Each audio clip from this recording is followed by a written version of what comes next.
للمتقين والصلاة والسلام على رسوله الأمين وعلى آله وأصحابه أجمعين ومن تبعهم بإحسان إلى يوم الدين.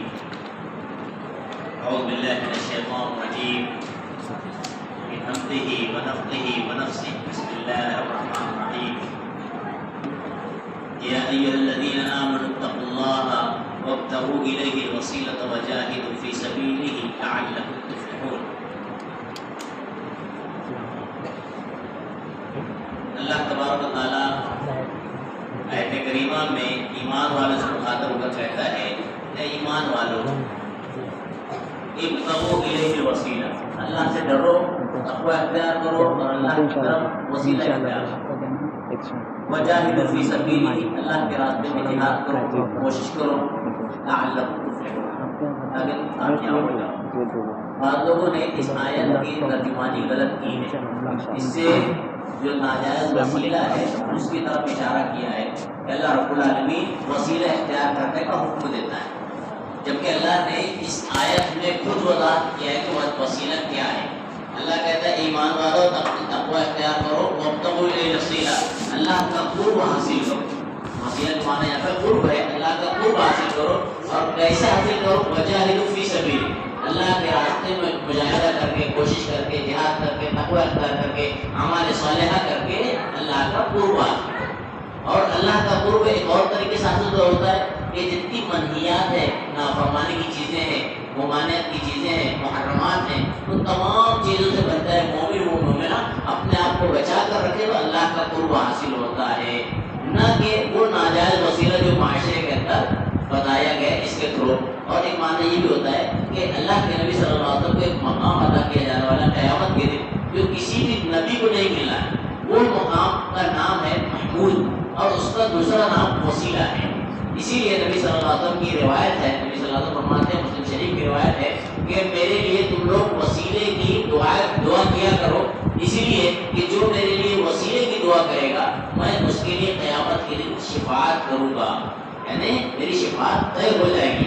اور وہ وسیلے کی دعا کیا ہے؟ ہم اذان کے بعد جواب دیتے ہیں اللہم رب هذه الدعوة التامة والصلاة القائمة آتی محمد للوسیلة، آتی محمد، اے پروردگار محمد صلی اللہ علیہ وسلم کو عطا کر دے دے، للوسیلہ یعنی وہ وسیلہ، والفضیلہ وہ مقام محمود جو تم نے ان سے وعدہ کیا ہے، وابعثہ مقاما محمودا، اور اللہ کے نبی کو مقام محمود میں نازل کر دے، تو وہاں پہ رکھ دے جس کا تم نے وعدہ کیا ہے.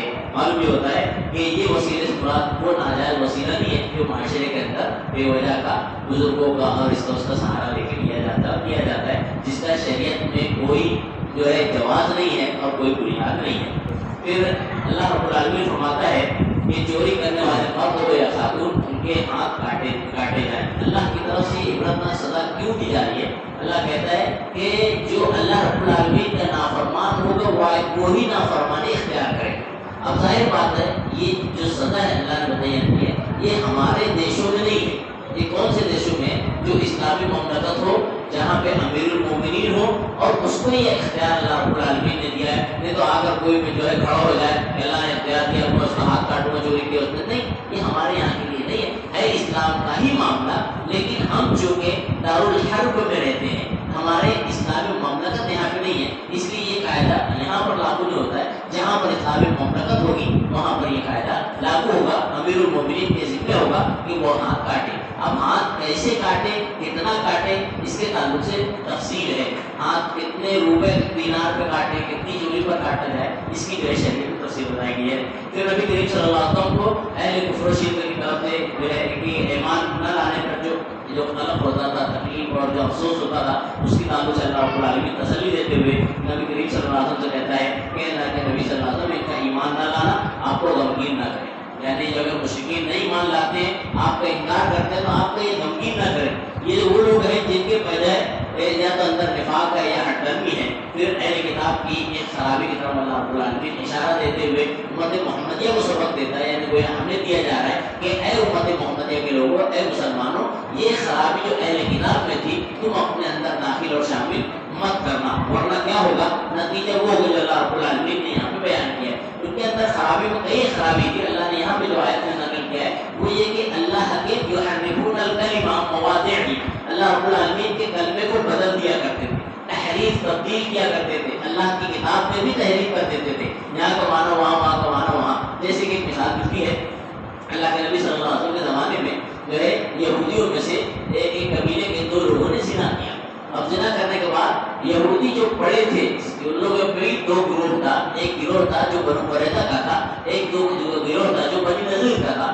بنو قریظہ والے اپنے آپ کو تھوڑا ہائی لیول کے یہودی کہتے تھے. بات سمجھ رہے ہیں؟ جیسے آج ہمارے معاشرے میں نا کچھ لوگ کہتے ہیں ہم ہائی لیول کے ہیں، تو وہ بھی ہائی لیول کے اور لو لیول کے تھے. تو بہرحال وہ اپنے آپ کے تھے. تو ہائی لیول والے جو یہودی تھے بنو قریظہ کے، انہوں نے جو ہے یہ طے کیا کہ بھائی اس نے غلطی کی ہے نا، اب اس کی سزا رسوائی ہے، ذلت ہے، اور اس کا منہ کالا کیا جائے گا اور کوڑے لگائے جائیں. اب یہ سزا دی جا رہی تھی، اور یہ سزا یہ سوچ ہے کہ اللہ کے نبی صلی اللہ علیہ وسلم سے بھی پروانہ مل جائے، اجازت مل جائے اور ہم یہ سزا برقرار رکھیں. اب یہ چیز معاملہ اللہ کے نبی صلی اللہ علیہ وسلم کی خدمت میں آتا ہے. نبی صلی اللہ علیہ وسلم کے پاس آگے یہ ماجرا پیش کرتے ہیں تو نبی صلی اللہ علیہ وسلم جواباً پوچھتے ہیں بتائیے کہ تورات میں اس بار اللہ نے کیا حکم دیا ہے؟ تو کہتے ہیں وہی حکم ہے جو ہم کہہ رہے ہیں، میرے ذلیل کرنا ہے اور 100 کوڑے مارنا ہے. یعنی جو اس سے متاثر ہوا ہے، جو یہ ارتکاب کیا اس کو. تو چنانچہ جو ہے اللہ کے نبی صلی اللہ علیہ وسلم کے بعد حضرت عبداللہ بن سلام ایک صحابی تھے، پہلے یہودی تھے، مسلمان ہو گئے تھے، اللہ نے ان کو ہدایت دے دی تھی، رضی اللہ عنہ بیٹھے ہوئے تھے. وہ کہتے ہیں نہیں اللہ کے نبی صلی اللہ علیہ وسلم یہ غلط کہہ رہے ہیں، ان کو کون سی تورات لے کر آئے.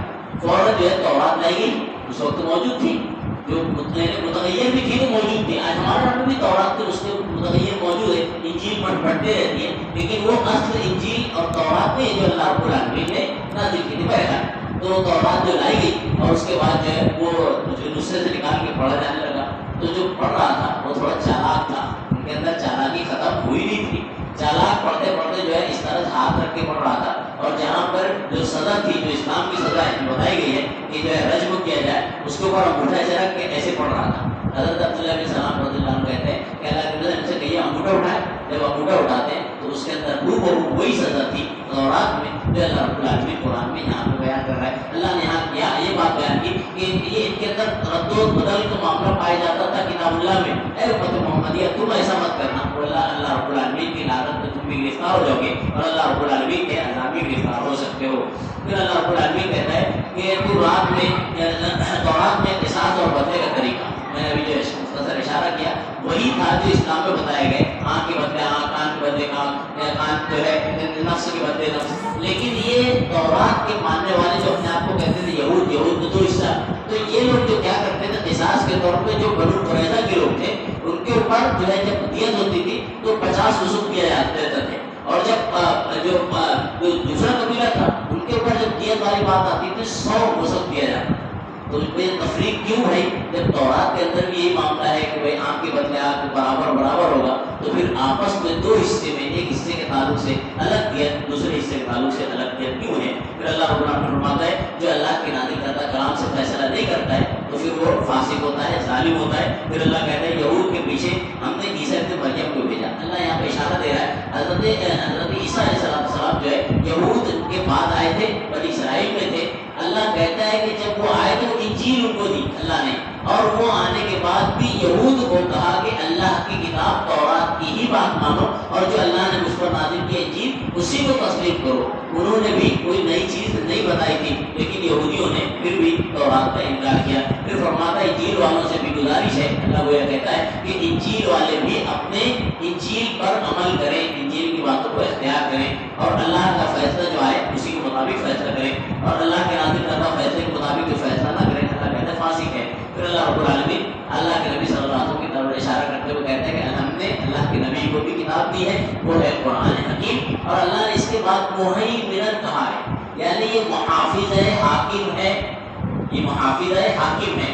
اب یعنی یہ مطلب ہوتا ہے کہ قرآن حکیم، قرآن مجید جو فیصلہ دے دے گا یہ اٹل ہوگا، یہ آخری فیصلہ ہوگا.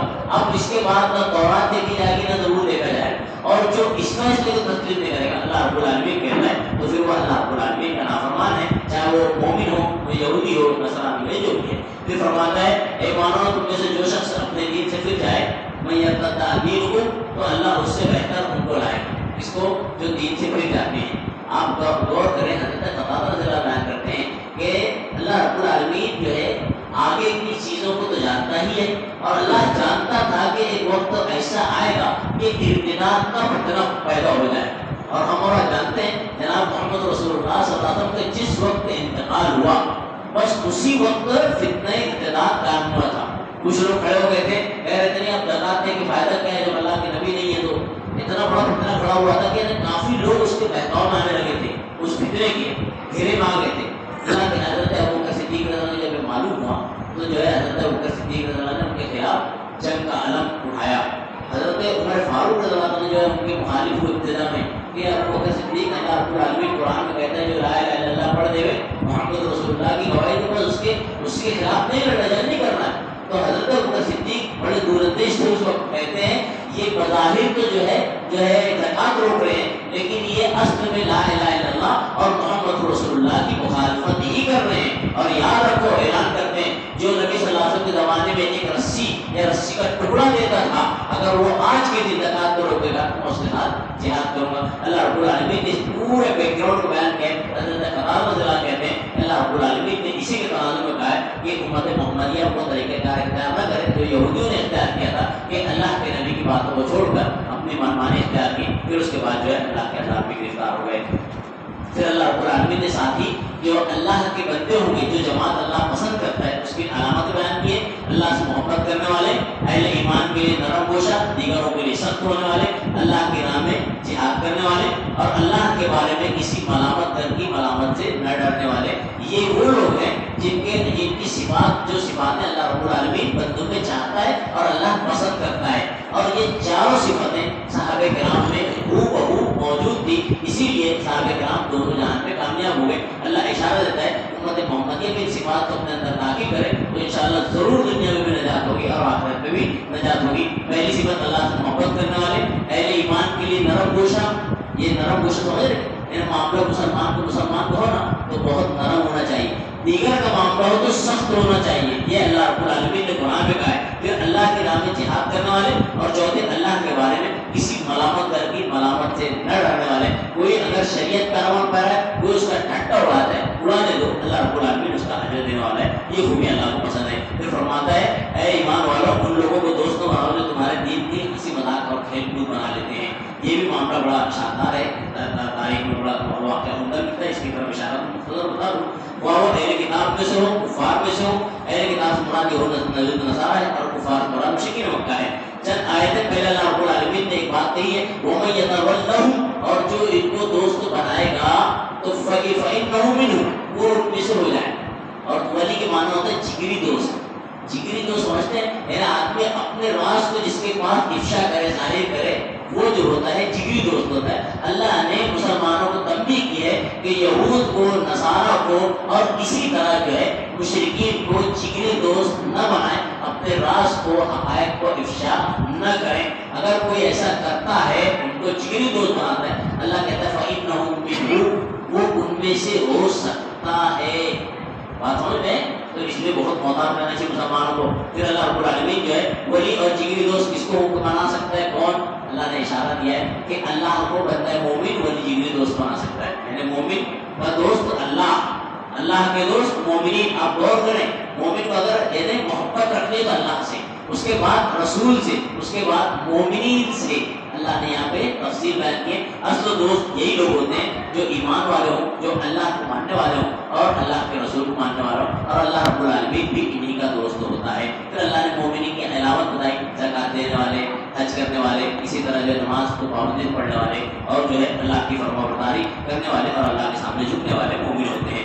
پھر اللہ رب العالمین جو ہے قوم یہود کی ایک خرابی کو اجاگر کرتے ہوئے پھر ہمیں امت محمدیہ کو سبق دیتا ہے کہ اللہ فرماتا ہے یہودیوں نے کہا کہ اللہ تعالیٰ کے ہاتھ بدے ہوئے ہیں. اللہ کے ہاتھ بدے ہوئے, اتنی گستاخ قوم تھی کہ اتنی بڑی بڑی باتیں اللہ کے نام پہ تھوپ دیتی تھی. نعوذ باللہ ثم نعوذ باللہ. کہتے تھے اللہ کے ہاتھ بدے ہوئے. اللہ کہتا ہے نہیں بلکہ ان کے ہی ہاتھ بدے ہوئے. یعنی اشارہ تھا کہ اللہ نعوذ باللہ فقیر, اللہ کے ہاتھ بدے ہوئے سے مراد اللہ فقیر. یہ یہود کہا کرتے تھے. اللہ نے کہا کہ یہی لوگ فقیر ہیں. پھر اللہ رب العالمین کہتا ہے کہ ان کے اس قول کی وجہ سے ان پر لعنت کی گئی ہے.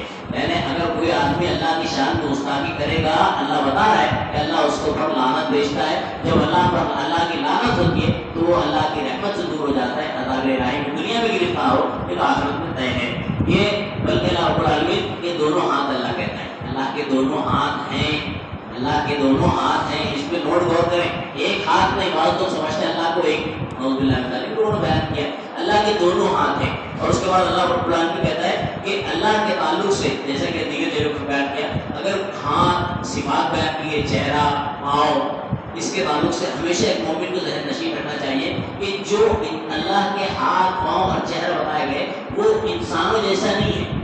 اللہ کے یاد رکھیے کہ ہمیشہ ذہن نشین رہے. بہت لوگ فوراً جو لے کے آتے شبی نہیں. نعوذ باللہ من ذالک. امام مالک رحمۃ اللہ سے پوچھا گیا تھا ایک مرتبہ کہ الرحمن علی العرش استوى، رحمان یعنی اللہ رب العالمین عرش پر مستوی ہے، تو آپ بتائیں کیسے مستوی ہے؟ آج ہمارے یہاں اس پر بحث ہوتی ہے، اگر عرش پر اللہ مستوی ہے تو عرش بڑا ہوا کہ اللہ، نعوذ باللہ، ہے نا؟ ظاہر بات ہے مستوی ہے نا بیٹھنا، مستوی مانا بیٹھنا. اب ایک سمجھ لیجیے یہ میں اس پہ بیٹھا ہوں، یہ تو چھوٹی سی ہے، اگر کوئی آدمی اطمینان سے بیٹھے تو بڑی چیز پہ بیٹھتا ہے تو عرش میں بڑا ہو گیا پھر اللہ، نعوذ باللہ. یہ سب جو ہے امام مالک رحمۃ اللہ سے پوچھا گیا تھا تو انہوں نے جو جملہ دیا تھا اس کو ہمیشہ ذہن نشین رکھنا چاہیے. وہ یہ جملہ تھا ان کا کہ الاستواء معلوم، استوا معلوم ہے، یعنی اللہ رب العالمین عرش پر بیٹھا ہے یہ معلوم ہے.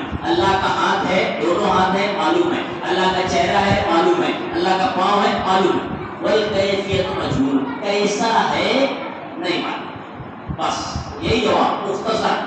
اللہ کا جو صفات ہے کیسا ہے نہیں معلوم. وہ سوال و عنہ بدعت، اس کے بارے میں سوال کرنا یا پوچھنا، یا کوئی اگر اس کے بارے میں سوال کر رہا ہے اور جواب دے رہا ہے تو یہ سمجھ دینا چاہیے کہ وہ گمراہی میں مبتلا بھی ہو رہا ہے، دوسرے کو مبتلا کر بھی رہا ہے. اس لیے اللہ کی صفات کے بارے میں زیادہ بحث مباحثہ نہیں کرنا چاہیے، مختصر سا بس اللہ نے اللہ کی یہ چیزیں ہیں اس میں اختلاف نہیں ہے. باقی یہ کہ کیسا ہے کہ اللہ ہی بہتر جانتا ہے. پھر اللہ رب العالمین امت محمدیہ کو ایک تعلیم اور دے رہا ہے، وَلَوْ أَنَّ أَهْلَ الْكِتَابِ آمَنُوا وَاتَّقَوْا لَكَفَّرْنَا عَنْهُمْ. اللہ کہتا ہے کہ اگر اہل کتاب ایمان لاتے اور تقوی اختیار کرتے تو ہم کو معاف کرتے. معلوم یہ ہوتا ہے کہ مسلمان پہ اگر ایمان لائے تقوی اختیار کریں تو اللہ رب العالمین کی رحمت ضرور آئے گی، اور اگر ایمان نہیں رہے گا، تقوی نہیں رہے گا تو اللہ کی رحمت سے دور ہو جائیں گے. اللہ نے یہ اشارہ کہا ہے. پھر اور تقوی کسے کہتے ہیں؟ اللہ رب العالمین کا خوف ہر وقت دل میں ہونا چاہیے. اسی لیے نبی صلی اللہ علیہ وسلم نے ایک مرتبہ کہا تھا اشارہ التقوی ہاہنا، التقوی ہاہنا، یہاں پہ تقوی ہے، یہاں پہ تقوی ہے. اور ایک حدیث آپ بہت شاندار نبی صلی اللہ علیہ وسلم کی سنتے ہوں گے، آپ کو یاد رہنا چاہیے. ایک مرتبہ نبی صلی اللہ علیہ وسلم نے فرمایا ان فی الجسد مضغۃ اذا صلحت صلح سائر الجسد وان فی الجسد مضغۃ اذا فسدت فسد سائر الجسد. جسم میں ان فی الجسد، جسم میں ایک ٹکڑا ہے، ایک ٹکڑا ہے. جب اگر وہ صحیح ہوتا ہے تو پورا باڈی صحیح رہتا ہے، اور جب وہ خراب ہوتا ہے تو پوری باڈی خراب ہو جاتی ہے. اللہ اکبر، قربان جائے ہمارے اسلام پر. آپ چھوٹی سی بات نہ سمجھے، نبی صلی اللہ علیہ وسلم کی بہت اہم بات ہے یہ کہ اللہ کے نبی صلی اللہ علیہ وسلم 1400 سال پہلے بتا رہے ہیں. اور ٹیکنالوجی گواہی ہمارے درمیان یہ سرجری کی، بائی پاس کی 100 سال پکڑ لو، ہمارے تک آنے تک تو 50 15 20 سال میں، جب اگر آئی بھی ہے تو 50-100 سال، 50-100 سال والی ٹیکنالوجی اللہ رب العالمین 1400 سال پہلے جناب محمد رسول اللہ صلی اللہ علیہ وسلم کی زبان سے کہلوا رہے ہیں کہ اللہ کے نبی صلی اللہ علیہ وسلم کہتے ہیں جسم میں، باڈی میں ایک پارٹ ہے، اگر وہ پاس تو پوری باڈی پاس، اگر وہ فیل تو پوری باڈی فیل. الا وہی القلب، سنو وہ دل ہے. مانتے ہیں کہ نہیں مانتے؟ آج ہم اس کو دیکھ رہے اپنے آنکھوں سے. جیسے کسی کا ہارٹ فیل ہوا، ارے بھائی انا للہ و انا، کوشش کیا، بائی پاس سرجری یہ سب ہوئی، سکسیس ہو تو ٹھیک ہے، نالی پہ کوئی ایک چوکپ، ایک رگ چوکپ ہو جاتی، باریک سی شیریان میں سے چھوٹی سی شیر، بس خلاص ہو جاتا ہے انسان. تو اللہ کے نبی صلی اللہ علیہ وسلم نے جو بیان کیا ہے یہ اس میں ہے کہ بندے کے اندر دل میں تقوی ہونا چاہیے. اس سے جو اس کی ساری زندگی بہتر ہوتی ہے. اگر تقوی نہیں ہے تو پھر سب زندگی جو ہے نشے و فراز ہو سکتا ہے، خرابی بھی ہو سکتی ہے. پھر اللہ رب العالمین رسول اللہ صلی اللہ علیہ وسلم کی ذمہ داری کا اشارہ کرتے ہوئے فرماتا ہے یا ایھا الرسول بلغ ما انزل الیک. چاہے کہ نام بھی مختصر کرو.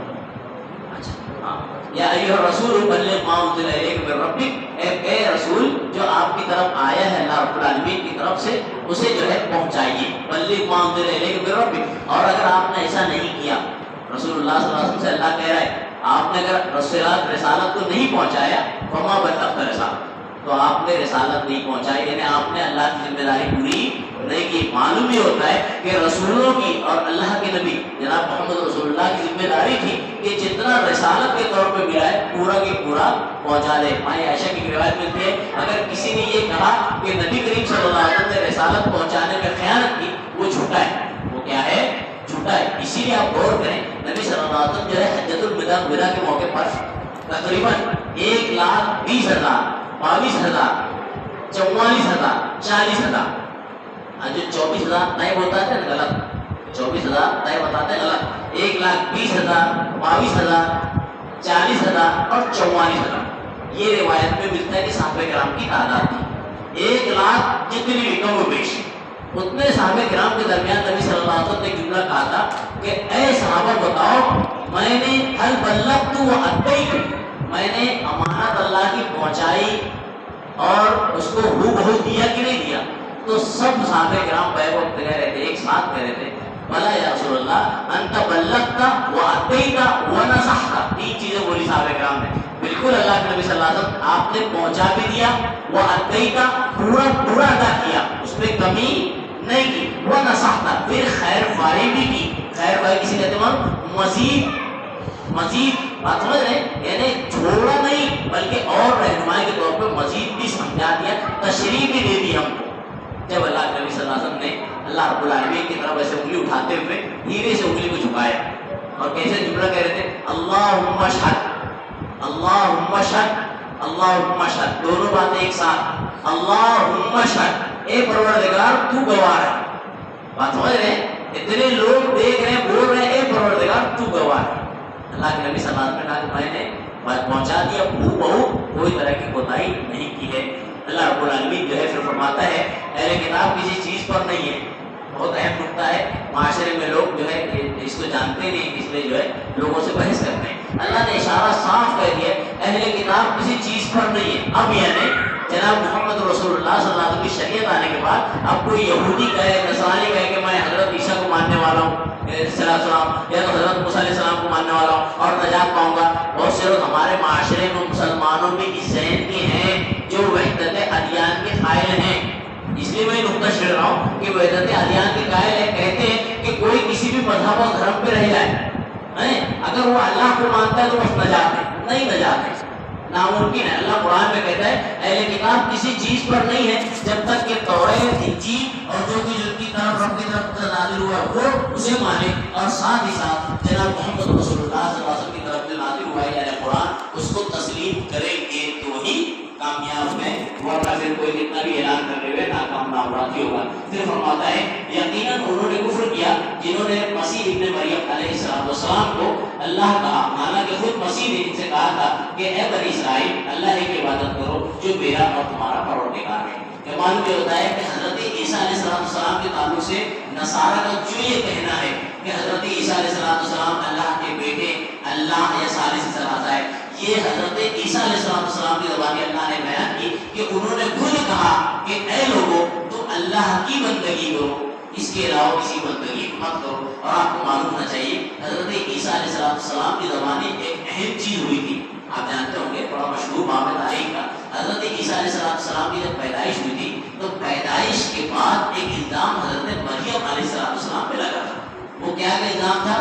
بدکاری کا نعوذ باللہ من ذالک. اب جب یہ معاملہ آ گیا پہلے تو اللہ رب العالمین کے کلام پڑھے اللہ نے سورہ عمران میں مریم میں بڑا شاندار نقل کیا ہے. اللہ رب العالمین نے حضرت مریم علیہ السلام دیکھ لیجیے میری مائیں بہنیں سن رہی ہیں جب کوئی آدمی اگر بے وجہ کوئی انسان اگر کسی پر بے وجہ الزام تہمت لگاتا ہے تو اس پر کیا بیتتی ہے اگر اس میں کیا کنڈیشن کرنا چاہیے اختیار کرنا چاہیے کیسا سبق کرنا چاہیے. حضرت مریم علیہ السلام سے میری ماں کو بہنوں کو سبق لینا چاہیے. ایسی کنڈیشن ہے کہ اب کرے تو کیا کرے اپنے آپ کو چھپا رہی تھی حضرت مریم علیہ السلام. بہرحال اللہ رب العالمین کی مصلحت حکمت جب ولادت ہو گئی حضرت عیسیٰ علیہ السلام کی تو الزام لگ گیا. اب جب الزام لگ گیا چرواہے کے اوپر تو پھر جو ہے اللہ رب العالمین نے اس الزام کا جواب کس سے دیا؟ کوئی ہاتھ اٹھائے گا؟ ماشاء اللہ اللہ تعالیٰ آپ کی علم میں عمر بڑھ گیا. حضرت عیسیٰ علیہ السلام کے ذریعے سے جواب دیا گیا. کیسے معلوم؟ حضرت عیسیٰ علیہ السلام گود میں تھے جھولے میں. اب جواب اللہ رب العالمین نے ایسا دیا کہ جتنے بھی تہمت اللہ نے سب کی تہمت ان کے منہ پہ مار دی گئی. کیوں معلوم کہ عام طور سے جھولے والا بچہ جواب دیتا ہے کیا؟ بولتا ہے کہ نہیں نا. اللہ رب العالمین نے شیخوان بچے سے مہد میں جھولے میں اللہ رب العالمین نے بات کروائی. اور حضرت عیسیٰ علیہ السلام نے جھولے میں رہتے ہوئے کہا تھا انی عبداللہ، اے لوگوں میں اللہ کا بندہ ہوں، اللہ کا بندہ ہوں. جعلنی نبی، مجھے اللہ نے نبی بنایا ہے.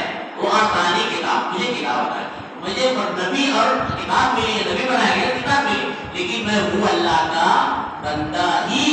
معلوم یہ ہوتا ہے کہ حضرت عیسیٰ علیہ السلام نے خود کہا کہ میں اللہ کا بندہ ہوں، نہ اپنے آپ کو اللہ کا، نہ اللہ کا بیٹا کہا، نہ ثالث ثلاثہ کہا. تو اب جو یہ لوگ کہتے ہیں یہ بالکل بے بنیاد ہے، حضرت عیسیٰ کے بھی مخالف ہیں علیہ السلام. پھر اللہ رب العالمین فرماتا ہے ایک دو رکن اور ہیں اس کی طرف اشارہ کرو، انہ من یشرک باللہ فقد حرم اللہ علیہ الجنہ.